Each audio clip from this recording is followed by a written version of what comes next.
The Internet of Things is the term used to describe the interconnection of devices through the Internet. For instance, imagine if your car connected to a GPS and the Internet and would turn your heat up as you drove home from work, or monitored maintenance and your shared calendar and automatically scheduled you for an oil change. Imagine if you could look at the contents of your refrigerator or cupboards and generate a must-haves list at work for shopping on the way home. The first electronic machine-to-machine communication was from the telegraph, invented in 1832 by Baron Schilling in Russia. His device was comprised of a set of keys and galvanometers connected by 6 wires. This prototype was, in effect, the predecessor to almost all modern communications. On May 23, 1844, Samuel Morse sent the first public telegraph message from the Supreme Courtroom in the Capitol building to Baltimore, Maryland. A skilled telegraph operator sending Morse code can type 40 words per minute. Compare this to the first dial-up modem, which was 300 baud. As modems expanded in availability and performance, rates jumped from 300 megabytes to 56 kilobytes. Banks connected their ATM machines over the PSTN.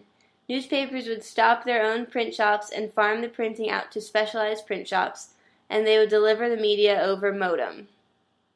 On October 29, 1969, the first message was sent through ARPANET, the predecessor of the Internet. Remote monitoring played a big part in the space program. The Apollo program that took us to the moon wouldn't have been possible without the advanced monitoring that connected the Flight Control Center with the rocket. In the Johnson Space Center in Houston, Texas, an entire floor was outfitted to monitor the data acquired from the Apollo project launches, and Apollo 13 was an amazing success story about how machine data can be used. When problems happened on board, Mission Control and the astronauts worked together with the data to make mission-critical decisions. The first website was created by Tim Berners-Lee in 1991. At the time, the large pipes of the Internet were 45 megabit copper. But in this age of high-speed Internet, very large pipes, available to the masses, are enabling people to connect nearly anything they want to. By 2009, the number of devices connected to the Internet exceeded the number of people connected. But in 2014, gigabit networking for the home is available and expanding. And as we connect more and more devices, the Internet of Things has become mainstream.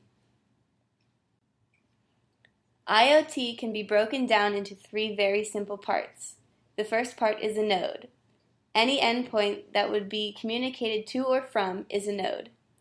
The second part is a gateway. A gateway bridges the node and the Internet by handling the specific protocol, such as Wi-Fi, Bluetooth, or wired LAN, that the node would use to communicate. The third part is the cloud. In the cloud, data is analyzed and stored and used to perform actions on a node. A day in our lives with the Internet of Things.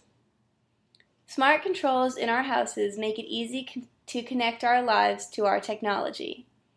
An alarm clock is more than just a way to wake us up in the morning. It can also signal the hot water heater to start up, no longer needing to use energy to keep the water hot until we need it for a shower. Our coffee maker can start, letting us wake up to the smell of fresh brewed coffee. In the winter, the thermostat can increase the temperature of the house before we have to get out of bed. All of these events automatically adjusting to our schedule by just changing the time on our alarm clock. We leave the house in the morning in our connected car. No, for a collection of microprocessors, you're awfully touchy. Wrong. It's just that my circuits function better when we operate in a reality mode. Kid? Yes, Michael. Just keep driving. Ovens and microwaves can automatically set the correct temperature and time for a recipe on a smartphone. Checking what is in the refrigerator and what needs to be purchased while in the grocery store. The washer and dryer sending an alert when they are finished. How will we know when they're done? Don't worry, the machine will call you on your cell phone. Really?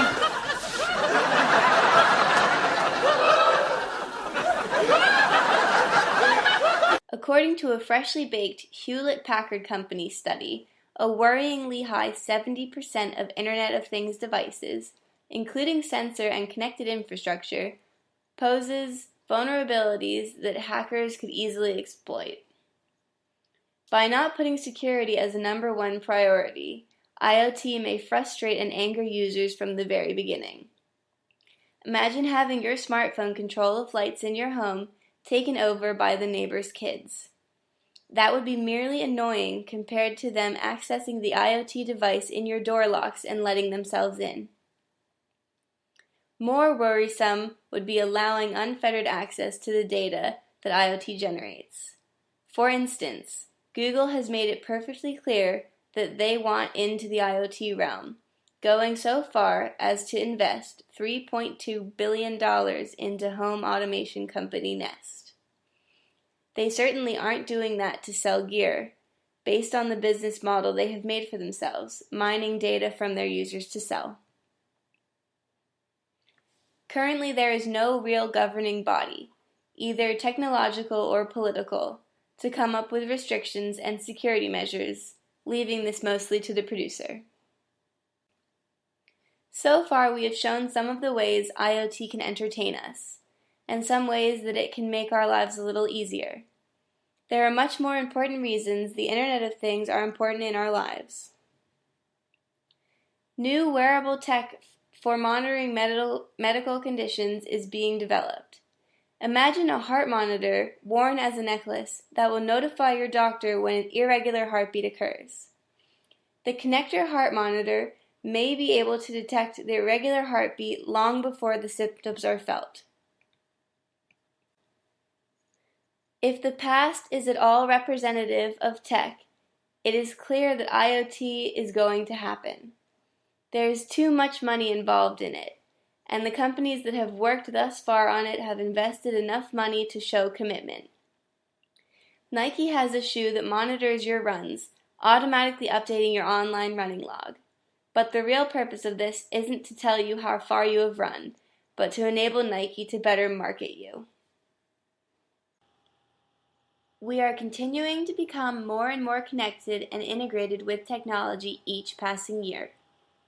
Children are growing up using smartphones and expecting things to already be connected, like their phone connected to a speaker over Wi-Fi. Gadgets like smartwatches and whole home automation are starting to become reality, not something you see in a sci-fi TV show. We can turn off water flow in the sink with our smartphone. We can lock the doors in our house with our smartphone. Our cabinets and fridge can even tell us when we need food. The future of the expansion of IoT is endless. As it seems now, most of the players in the IoT development game are out to sell products.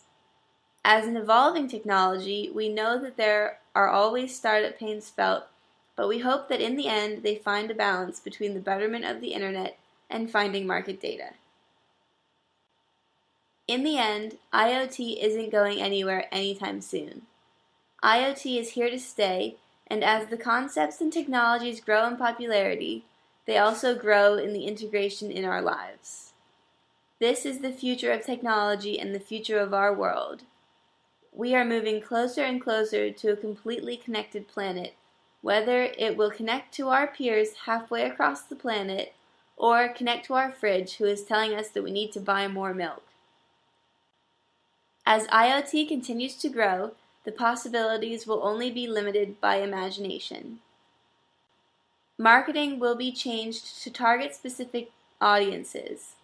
Imagine an electronic billboard that can change the message based on knowing who is on the highway to see it. Imagine a GPS that can show traffic congestion based on the speeds of other GPS units on the same road.